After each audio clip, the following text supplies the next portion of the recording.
Shit hot. What was the question?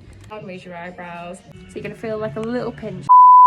Good afternoon, my little flower pots. It is 4 o'clock on, I don't know what day it is. Anyway, today is the day, my first ever Botox appointment. So I thought it'd be fun to take you along with me because I know a lot of people are interested in Botox. And I will just be your guinea pig. So yeah, let's go. Right, I am here. I've just done the worst reverse park in the world and someone was laughing at me, but we are here. Oh, so I forgot to even say, I'm getting it done in Liverpool. Sorry, I'm at Liverpool right now. I'm getting it done by Dr. Amy Law. Doctor, that's how you know she's good. Doctor. So yeah. Where is it? Is it Haydock? I can't remember what it's called. Is it? I was gonna say Haddock then. It's not Haddock. I think it's Haydock. St. Helens, we'll call it that. Here we are. Nice, nice, nice. Oh, isn't that nice? Lovely. Girls looking out for girls, like it. Right, so, well, I thought it was from age, but I realised I've had this for ages. It's just basically, you know, it's just like it looks a little bit loose. Like when I tie it up, it's so nice and tight. But when I've got makeup sitting on it, do you want me to show you a picture? Yeah. It just looks, I just showed her the picture I don't like, so go. No, to be honest, now's a good time to get like kind of the Botox treatment. If you're starting to notice the fine lines setting and staying, don't bother getting Botox before then because it is obviously preventable, but only really get it when you start noticing these lines staying. And it's just going to smooth them out. And it means because you're young, you can have such a good outcome, and it's gonna work really well for you, Jenna. Okay. You sent all your consent form and everything. You're fit and healthy, so that's great. Kind of the risks of the procedure. So common risks are a little bit of pain, bleeding, bruising, swelling, and redness. It is hotter today, so that's the only thing you might experience. A little bit more bruising. I know. Sorry in advance. The heat is horrible. So you might bruise a little bit more than normal. Kind of really rare like risks are allergy and infection, but we cleanse the surface down and just try not to put your makeup on for 24 hours if you can. Much rarer risk is there's a 1% chance that your eyebrow or eyelid can potentially drop slightly. Now, don't worry, the risk is really low, and I make sure I mitigate against that risk by just making sure when I do any injections, they're kind of well in the safety margins of avoiding that risk from happening. So yeah, you should get a really nice brow lift, and like I said, it can take about a week for it to kick in, and at 2 weeks it's full effect. So that's where if you feel like there's a bit too much movement or too much lift, we can add a little bit of Botox in just to soften it after 2 to 4 weeks. Okay. Fabulous. My voice went, okay. Okay. Thank you. So what we'll do now, we'll take some couple of photos to start with. So if you stand over there for us, that lovely. So we've gone for, oh shit, I've ripped the thing. Getting these lifted, and then she's going to sort me a bit of a brow lift too. She's very kind. Frown for me.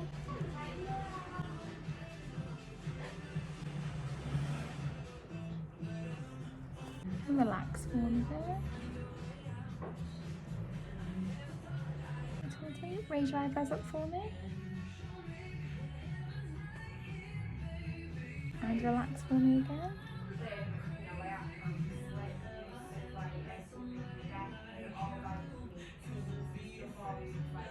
Raise your eyebrows up.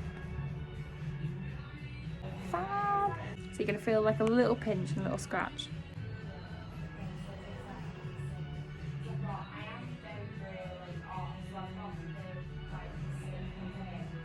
Didn't really feel anything.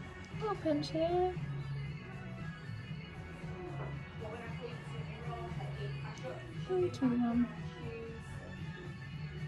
This is so not as bad as fillers. I know, it's not. It's like a doddle, I can't even feel it. With your aftercare, you want to move these muscles as much as you can for the next 30 minutes. So frown, raise your eyebrows. It helps the Botox upkeep into the muscle and work a bit faster. You need to avoid any exercise for the next couple of days, and any any hot shower, saunas. Avoid the sun, just anything that's getting you hot and sweaty, because the Botox stays in that muscle for the next couple of days and works. If you do anything that's going to increase kind of the heat to your face, it can take the Botox away before it's worked, and it won't work as well. So just keep nice and cool if you can. I know it's hot in this weather. Avoid makeup for 24 hours.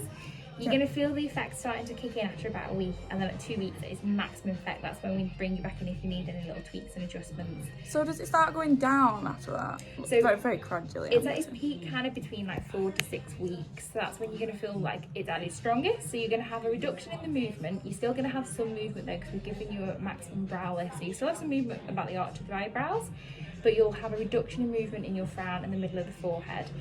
You're going to find gradually the Botox starts to generally wear off for between about 8 weeks. So after about 2 months, you'll notice you'll gradually have more movement, and then the creases will start coming back and staying there after about 3 to 4 months, and that's when you book back in for your next treatment. Okay. So nice and simple. There we go. I'm just gonna shoot up there. That was so quick. That was like, isn't it good? Like honestly, I'll just like a minute. That was like a minute. It didn't hurt. It didn't hurt at all. It's like a little, if you had your eyebrows plucked or things like that, there's worse Having your pain. eyebrows plucked is worse than that.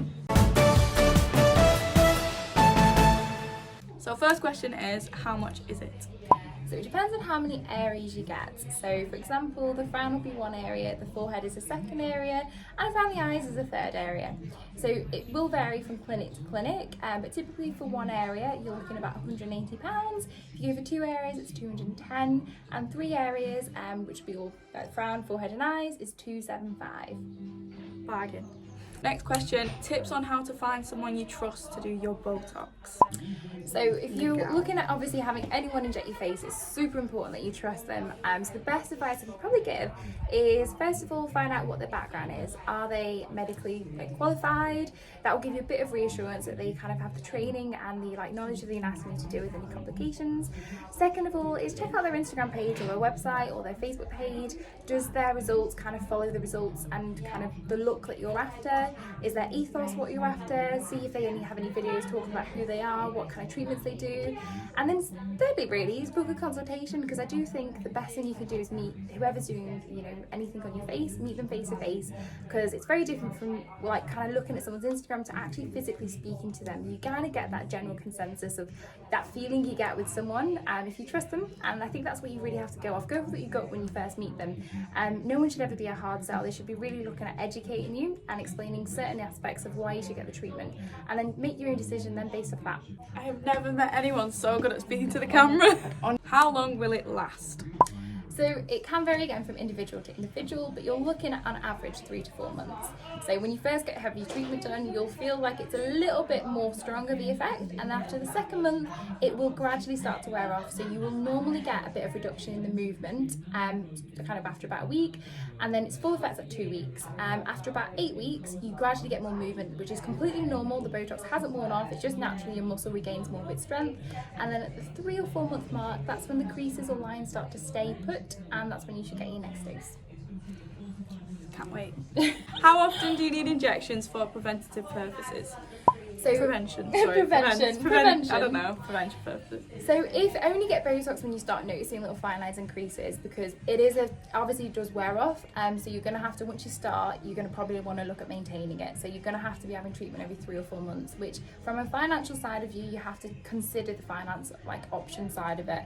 So only get treatment if you can start noticing the lines that are kind of staying put. So in that sense it's preventative, but don't be getting any Botox treatment if you can't see any fine lines or wrinkles, because at the end of the day you may as well hold off a bit longer until you're actually kind of ready to have the treatment. And generally speaking, I'd say on average probably it's between 23, 25 people might start. Some people can be a bit early though if you do feel that you have very deep lines, especially on the forehead or frown earlier. With mine, I feel like it wasn't even aging, but I've always had a saggy forehead, so I mean if you just want to do something about that, that's fine. Sun damage too. will make them worse. It makes them a lot worse if you go in the sun. I said to Jenna, factor 50 SPF. So does it always have to do with aging, or can you get Botox just because, say Yeah, saggy so forehead? typically most people get it because of aging. Your skin will lose 10% of its collagen and elastin every 10 years, so naturally your skin gets drier and will crease easier, and the creases will stay there because there's less collagen and elastin to plump your skin up. But you also can get Botox if you want a bit of a lift. So you may not have many lines and wrinkles, but if, for example, you have a bit of heaviness on the upper eyelid, you can get Botox to kind of lift the brow up, and it only gives you about 1 to 2 millimeter lift, but it can make a big significant difference to someone. So yeah. What percentage of people actually find preventative Botox prevents wrinkles? Like, do they come back after... Oh, what was the question? Do they come back for proper Botox in the following years? Sorry, I had to remember that from the question box. Yeah. So Botox will soften any lines and wrinkles as long as they're kind of in an area that we can use Botox. But Botox does wear off, so it means that when the Botox starts to wear off, the lines and wrinkles will come back. They probably won't be as strong as they originally were, purely because the muscle hasn't worked very hard for the last 3 months. It's like if you stop going to the gym, your muscles thin out, so the muscles of the face start to get a bit thinner, so they just can't contract as hard. But if you completely never had another treatment of Botox again, that muscle eventually just regrows to its natural strength, so the line will just come back kind of to its how it was before, and if not, it will get slightly worse as you get older just because of aging. So what are the side effects and is it safe? So Botox is actually a very safe procedure. There's not many kind of risks involved with it. Commonly with any injection, you're going to get a bit of pain, bleeding, bruising, swelling and redness. It can look like little bee stings and they go down within about 30 minutes. Kind of much rarer risks is there's a 1% chance that you can get an eyelid or an eyebrow drop. These are really, really rare, and to be honest, it should not occur if it's done correctly, but there are certain people that might be a higher risk of this, but your doctor or anyone will be able to assess you and explain if you're a higher risk of this. If you have any injections around the eyes, there's a very, very small risk of dry eyes or double vision. Again, this shouldn't really occur if the injections are done at the correct technique. Let's see if my eyebrow drops tomorrow morning. No one asked this, but is it painful? I feel like that's an obvious one that people will want to know. No! I mean, I've had lip fillers and that was, I'm quite pain tolerant, but I'd say that was about 7 out of 10. That was not even a 1, honestly. Like, it's over before you know it though. I could barely even feel most of them. I must have had like 1 pinch, yeah. Not painful at all. Perfect. So there you go. Go and get it. Book in if you want to. So we're just going to go through a bit of Botox aftercare now. Well, not we, Amy. So you finally took the plunge, you decided to have Botox and you've had your treatment done. There are things that you need to do to make sure the Botox is going to work the best it possibly can. So the most important thing is no makeup for 24 hours after, because this increases the risk of an infection. Secondly, you need to avoid any exercise or anything that's going to get you hot and sweaty for the next 2 days, because it just means that the Botox is going to stay within that muscle and keep working and not be taken away by the blood supply if you get really hot and sweaty. Just keep nice and cool, and then kind of main thing is just sit upright for the next 4 hours, and for the next half an hour move those muscles as much as you can, because it helps the Botox just work a little bit faster. Amazing. And that's it, you're done. Hello. So it's the morning after. Obviously I don't have any results yet because it's just been a day. I feel like it does feel a bit tighter, but I don't know whether I'm just imagining that. But anyway, what I'm going to do is I'm going to check back in 2 weeks when it's at full effect, and also when I have my review. I think my review would be in 2 weeks. So that's when I'll just go in, we'll see if I need any more, see if it's gone too far, if my eyebrows are going through the roof. So yeah. I also wanted to just say thank you to Amy for doing it for me. She's absolutely amazing. Honestly, I couldn't recommend anyone enough. She's just so, not only is she lovely, she's absolutely beautiful as well, so, you know, nice to look at. She's just so good at what she does. She's so professional, and I just couldn't trust anyone more, really. Yeah, she's amazing. Naughty dog ruining my video, can you hear that? So yeah, if you're looking for someone, Amy is your gal. Anyway, thank you very much for your questions, if anyone asked any questions, and I hope you've enjoyed this video, and I will see you at my check-in. See you later.